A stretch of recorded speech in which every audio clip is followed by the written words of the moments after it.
Hello, everyone. I hope you're all doing well as we near the end of our semester. Just a few updates and reminders. Because of some of the changes in my schedule, I thought the last couple of weeks I might be out of town, but COVID is still running, going crazy, so I'm still here. And then also with the construction on the house here, I also had to stay. So if you have drafts of your methodology, you're welcome to send them to me up to 7 days before they're due. I have no plans on going anywhere, so I'll be in town throughout the rest of the semester. Normally, it's pretty busy this time of year, especially with dissertations and dissertation proposals, people trying to get them in before the summer. There haven't been that many, so again, my schedule is a little more open than I anticipated. So you're welcome to send those to me up to 7 days before they're due. Another update, let's see. I had to get a new computer recently and a new router, reinstall all that software then on a new computer.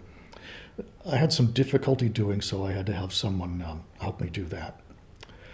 In any case, because of that, I think I've missed or lost some emails. So if you have sent me an email and you haven't heard from me in 3 days, say 72 hours, not including weekends, please call and let me know, because I've encountered a few cases where that has happened, and people have wondered why I didn't get back to them. So if you have sent me an email, haven't heard from me in 72 hours, not including weekends, please call me and let me know. My number here is 806-928-1502. I wouldn't recommend sending me an email to ask if I didn't see a lost email, because then that might get lost too. I think everything is working properly now, but I just want to make sure that no one out there feels that I've forgotten about them. I wouldn't want you to think that. And I think I've responded to everything recently. It's just some that were lost during that transition. Also, I've had to stay here for the last 4 weeks due to construction. I'm not sure if I told you this. If I have, you can skip forward to 60 seconds.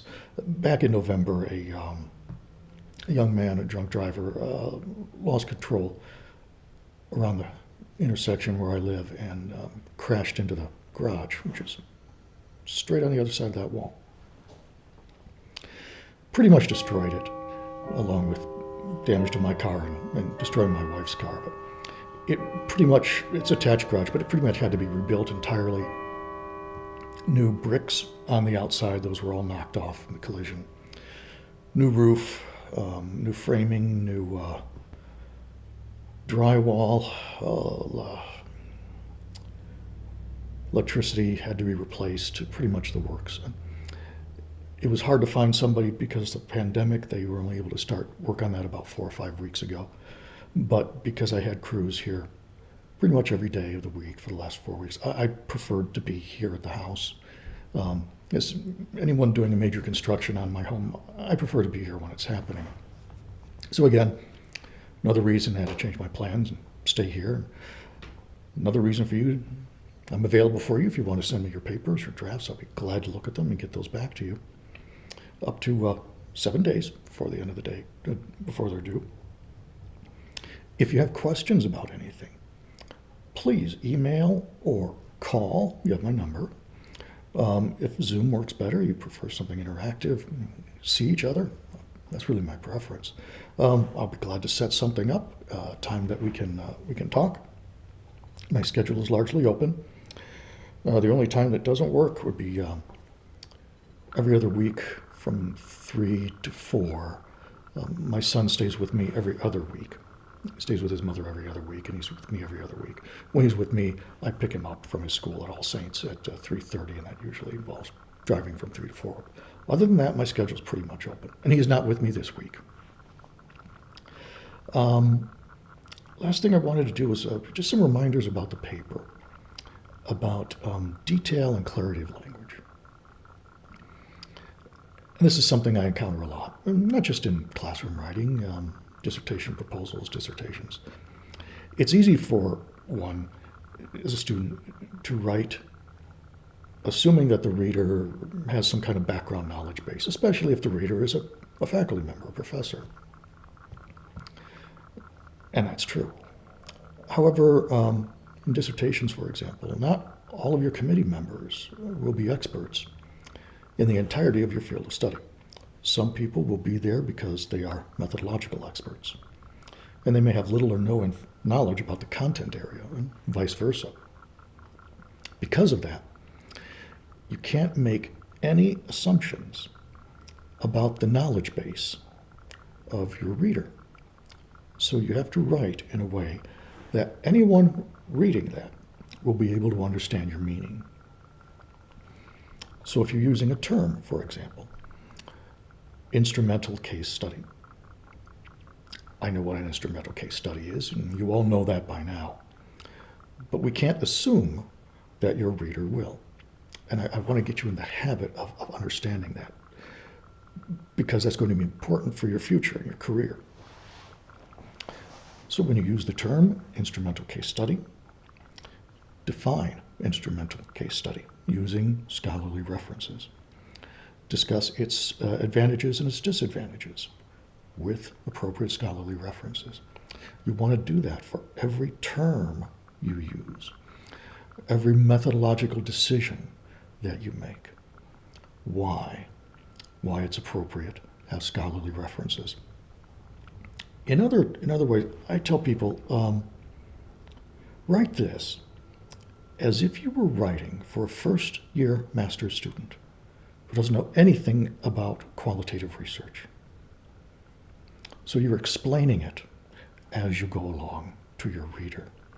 That will do two things. It will demonstrate your proficiency as an expert, and that's what we want to do. We want you to become an expert. It will also avoid any misunderstandings on the part of the reader. When we read something and it's unclear, we tend to fill it in with our own experiences, biases, etc. And that leads to misunderstandings. So the more unclear a person's writing is, the greater the likelihood that the reader will interpret it in ways that the writer didn't intend. And that's going to be really important throughout your career. So become accustomed to that idea now. And that's certainly going to be one of the things that will be looked at for your dissertation proposal.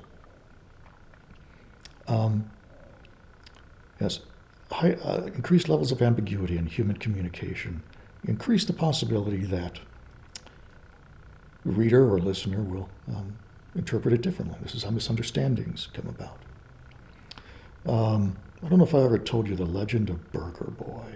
If I have, you can stop the recording. Stop the video now.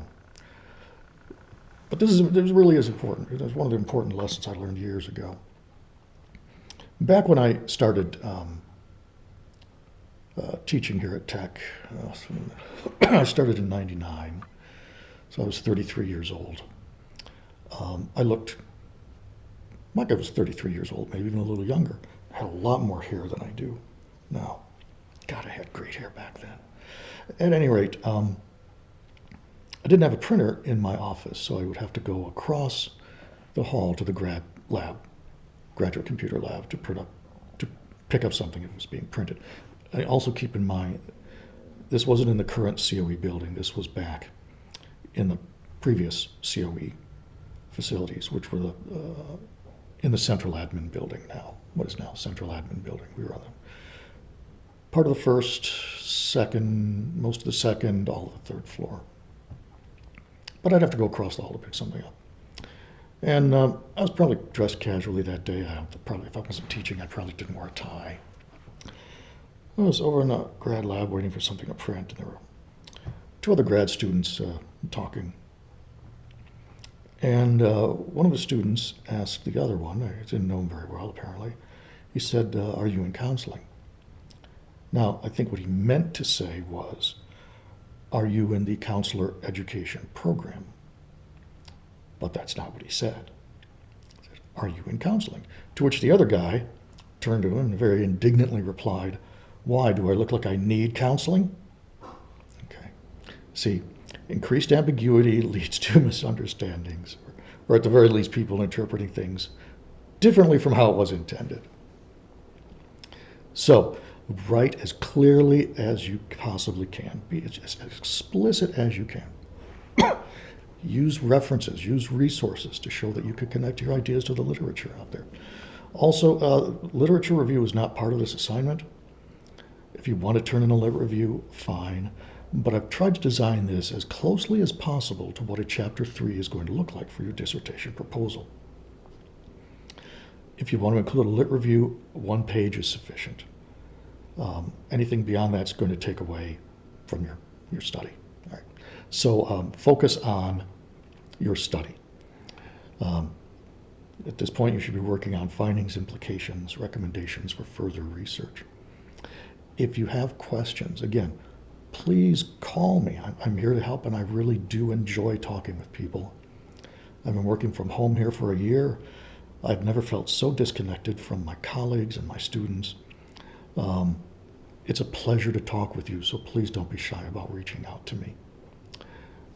At any rate, have a good week. I will be in touch, and I look forward to looking at your drafts and providing you feedback and whatever help I can. Have a good week, everyone.